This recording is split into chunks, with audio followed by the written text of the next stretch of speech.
न्याय क्रांती न्यूज, अन्यायाविरुद्ध आवाज। चाकणमध्ये जाणारे ट्रक रस्त्यावर उभे केले जात असल्याने रस्त्याच्या दोन मार्गांवरील वाहतूक पूर्णपणे बंद होते। एमआयडीसीच्या मोकळ्या गायरान जागा पार्किंगसाठी वापरण्यात येणार आहेत।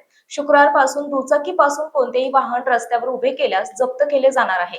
पोलिसांना MSFचे 100 जवान दिले जाणार आहेत। दोन पाळ्यांमध्ये जवान आणि पोलीस वाहतुकीचे नियमन करणार असल्याचे जिल्हाधिकारी जितेंद्र डुडी यांनी सांगितले।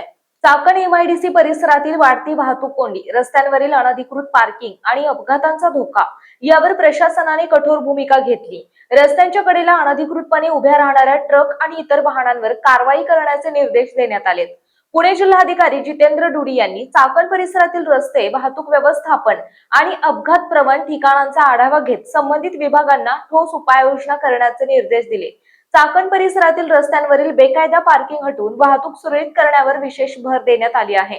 चाकण एमआयडीसी परिसरात मोठ्या प्रमाणात औद्योगिक आणि अवजड वाहनांची वाहतूक होत असल्याने रस्त्यांच्या कडेला उभ्या राहणाऱ्या वाहनांमुळे वाहतूक कोंडी निर्माण होते। त्यामुळे बेकायदा पार्किंग करणाऱ्या वाहनांवर वाहतूक पोलिसांनी कठोर कारवाई करावी असे निर्देश देण्यात आलेत। मात्र आता खरा प्रश्न आहे तो या आदेशांची प्रत्यक्ष अंमलबजावणी किती कठोरपणे होते याचा।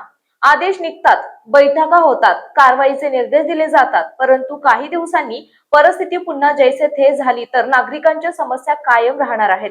चाकण एमआयडीसी परिसरातील वाहतूक कोंडीचा फटका केवळ चाकणकरांनाच नव्हे तर पिंपरी चिंचवड, पुणे आणि औद्योगिक परिसरात दररोज ये-जा करणाऱ्या हजारो वाहन चालकांना बसतो। त्यामुळे जिल्हाधिकाऱ्यांचा आदेश कागदावरच राहणार की प्रत्यक्ष रस्त्यावर दिसणार याकडे पिंपरी चिंचवड आणि चाकणकर जनतेचे लक्ष लागले। अपघात टाळण्यासाठी आणि वाहतूक कोंडी कमी करण्यासाठी प्रशासनाने केवळ आदेश न देता त्याची कठोर अंमलबजावणी करावी अशी नागरिकांची अपेक्षा आहे।